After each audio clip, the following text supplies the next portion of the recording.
Hi everyone. This is retrospective, I guess review of It's Okay Not to Be Okay. I didn't post any more videos because one thing, I'm backed up with other videos. I've already posted it for some other videos to be done, so they're already starting to post. So for me, um, it's just better just to get a review and just cut it off at like that. I appreciate everyone who's been looking at the videos and enjoying them. This is why I only do one show at a time. When something happens in my life and I mess up and I don't get enough time to watch stuff because my days are very structured, I start to get back up. And even when I try to watch them as quickly as possible, I have to post videos, and having time in a quiet house without having to do anything and to make things right just doesn't work.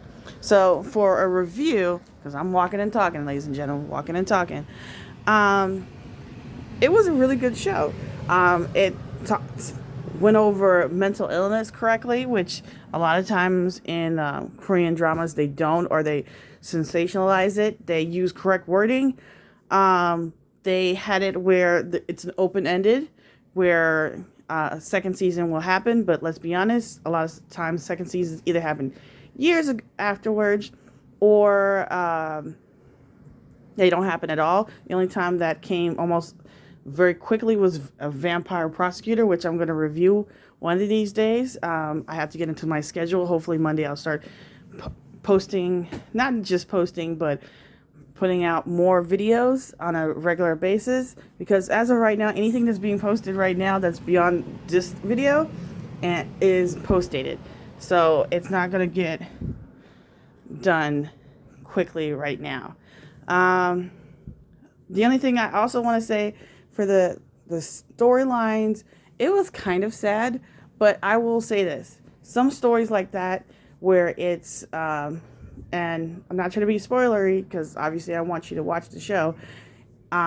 You've got to see some sad stuff for things to work out for the best. It's mostly going to have to be something where you enjoy. It's a slow burn. The ending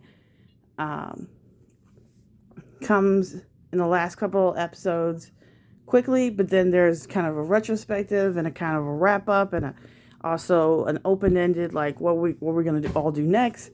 And I appreciate the fact that they ended it more realistically than what everything's gonna be all right kind of thing.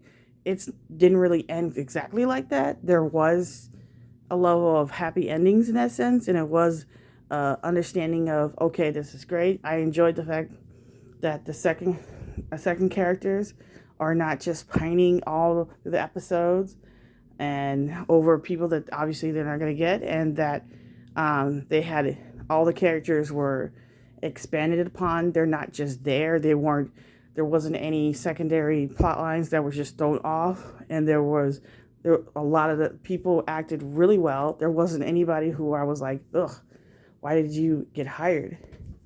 And that makes a difference with people who are not necessarily idols in a sense, but people who actually that was what they wanted to do with their lives, is acting, and have been acting for a while, and now at this point are either not at the top of their game, but they're getting there.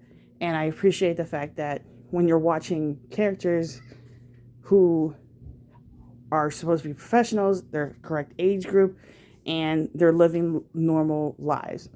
I also loved the fashion. One thing everybody has to understand that in the story, one of the main characters, Miss Koi, she's actually probably wearing her mother's clothing. So a lot of these clothes are 70s, 80s, early 90s kind of clothing, and that's why it's so dramatic and so beautiful. But it's also in fashion right now in Korea and in Europe. Big, beautiful, extravagant clothing. But that was the same clothing that they wore in the 80s, 70s, and early 90s. So if you're wondering about the clothes when you do get to watch it, remember you can literally find a lot of these clothes, and many times in your size, if you go to resale shops. I'm in love with it. I can't fit none of that at this moment in my life because it's probably mostly one size, and for many of you viewers, you can't. But if you can look and find some of those kinds of things, especially lace. If you can, so just grab a whole bunch of lace and just go for what you know. It's a really good show. I hope everyone enjoys it. It was a beautiful series. I hope they have a second season, but I'm not holding my breath on the matter because there's a lot of stuff that's coming out soon. I'm excited for. I'm excited that Netflix is investing so much money into Korean dramas. I'm not so happy that some of the other dramas that they've put out in other languages have sucked, and I'm going to probably do reviews on that because I tried to watch some of them and they suck. And I'm disappointed in that, but I'm happy and excited that they're putting out older ones that you would usually find at Viki that are now coming there and everyone can enjoy it. If you have both subscriptions, you don't care. Like me, I don't care. I've watched that years ago. But if you don't, this is a golden age for you. So I hope you guys like and subscribe.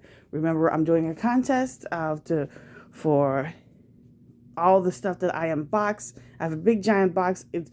I'm going to make a video on Patreon to show you all what things you can get, and I hope you enjoy your day. Remember, we're protesting, not looting. This is all for you Chicago people here. And Black Lives Matter. That's random, but hey, you gotta sometimes hear it to understand it. And if you want to support the channel, Patreon. And if you want to support the channel, subscribe and watch the videos. All right, see you guys next time. Bye.